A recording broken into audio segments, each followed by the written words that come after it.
Mm.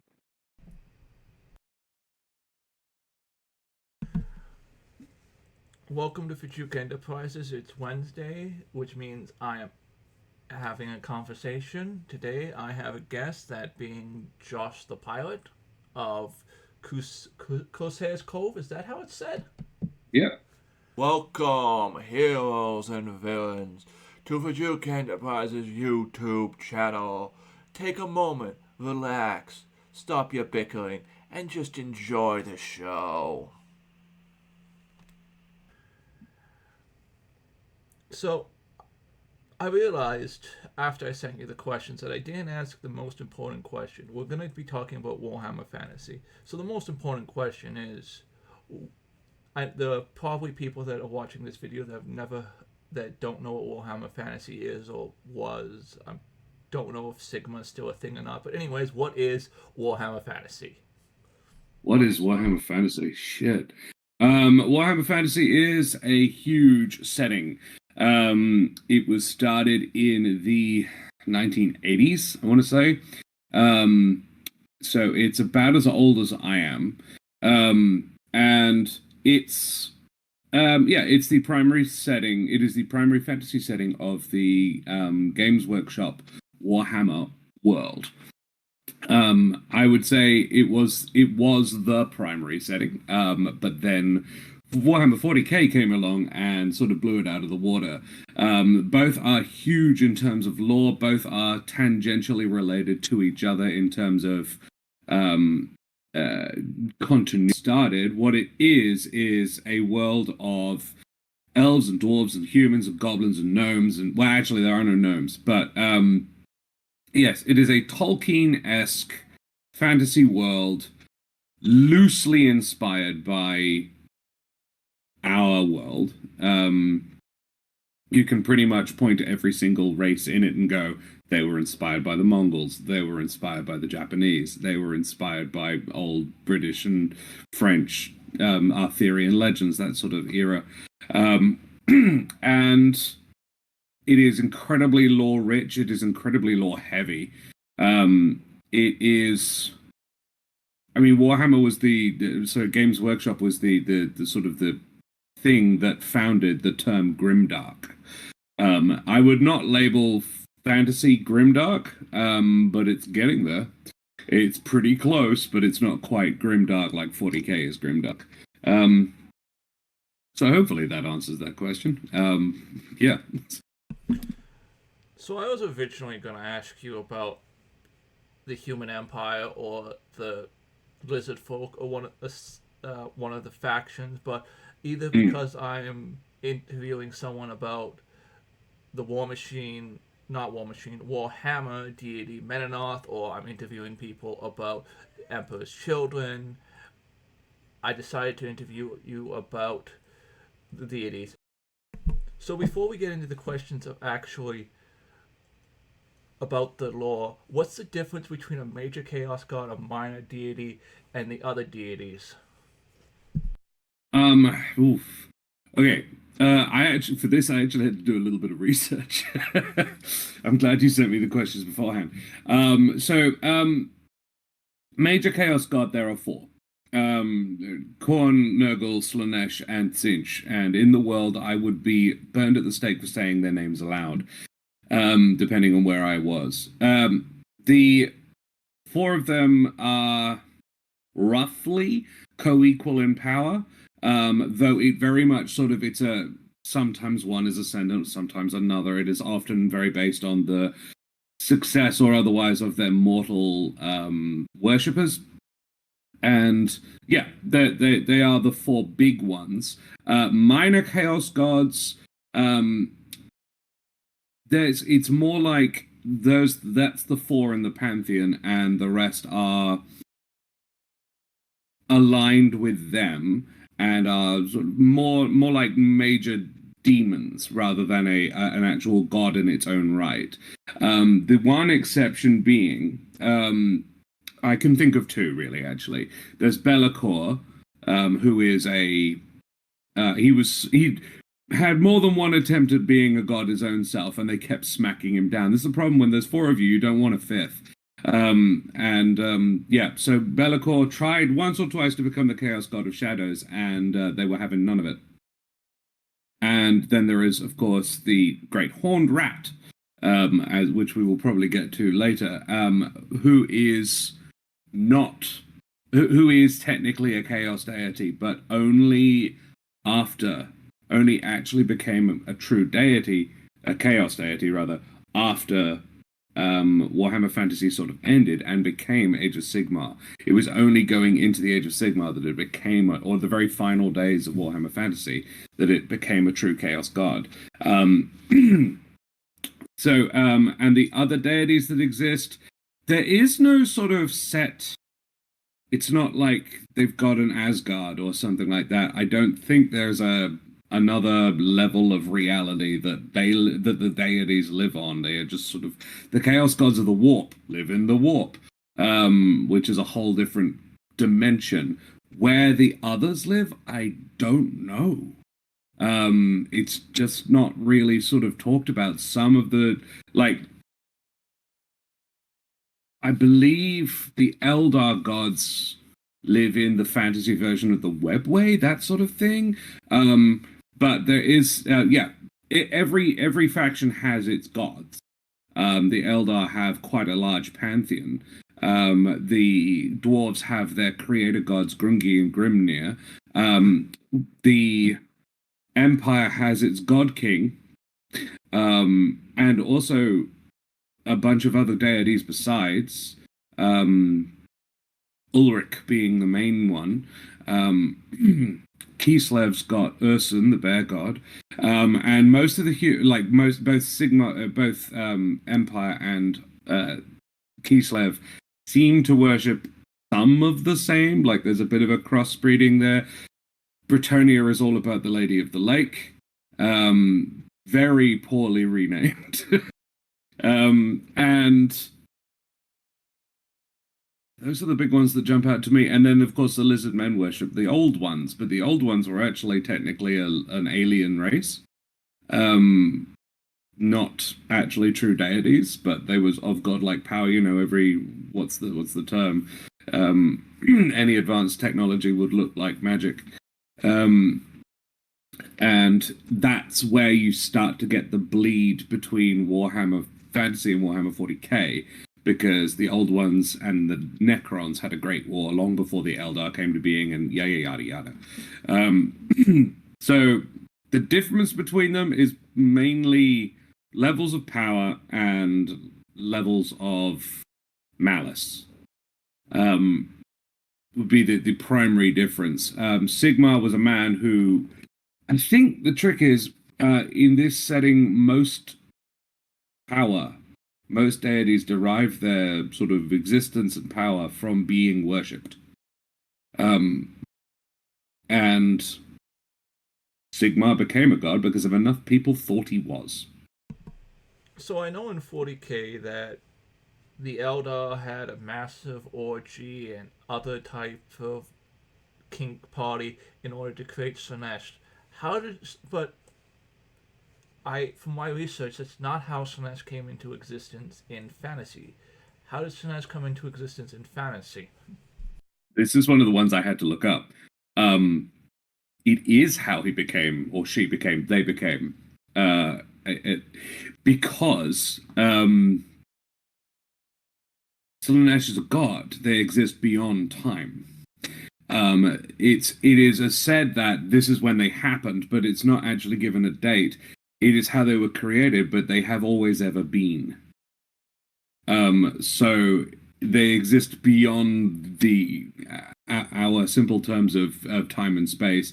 So whilst they are the youngest of the four, they also have always ever been. It's this weird, complex sort of like. It seems like a narrative cop-out, but it's kind of cool, actually. They're like, oh, we don't want to have to figure out exactly when in setting because we've already been using Slan'eesh for years and they are supposed to be the same place. Fuck it. Let's just say that wibbly-wobbly, timey-wimey god shit happened. And yeah, he always ever has been. I kind of like that. That kind of tracks. Like, if you're going to eat the souls of an entire interstellar empire, or about 95% of it, then yeah, you're going to be quite powerful. Let's say you've existed forever. As as you mentioned when we discussed the levels of powers of deities, most racial deities are outside the warp, like Gork and Mork or the human deity. Why is the Skaven god the Great Horned One, Chaos, Demon, Minor God, and the rest not? Because of what created the Skaven. The Skaven are it is this one took a lot of research, and it wasn't actually that much of a there is no clean cut answer to it that I could find. Again, it comes down to how much worship the Great Horned One got. There are an awful lot of Skaven. They were created by warpstone. So fundamentally a warp related thing. So the Skaven themselves are creatures of chaos. However, it was always sort of supposed that they were related to Nurgle. They were very much about rot and decay and yeah, have all of his hallmarks. But they're not actually creatures of Nurgle. And for a time, the Great Horned One was placed in the Pantheon, or sort of side along to the Pantheon. And in the final days of the Old World, when Chaos rose up and engulfed the world and destroyed it, and then brought about the age. Essentially, they had a Ragnarok, and Sigmar had to rebuild the entire thing. The God Emperor had to rebuild it. They even didn't even bother to have a different term for their once and future king in 40k. It's still the God Emperor. It's a different God Emperor, though.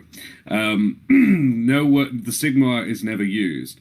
Because what's wacky about it is that 40k is based on our universe. There is this Warhammer Fantasy references Warhammer 40k and vice versa, but not 100 with 100% sort of clarity. There isn't. Yeah, both of them also reference our world, but that hasn't happened canonically in the setting. And saying, yeah, at the very end of times, there was an awful lot of chaos in the world, and the Great Horned One got a spike. Why are they a chaos god? Because chaos creatures worshipped it. It was created by chaos. Gork and Mork are created by the collective consciousness of all the greenskins.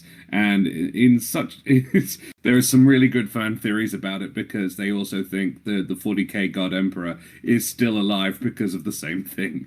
If the greenskins believe something to be true, generally speaking, it is. That's why the red ones go faster.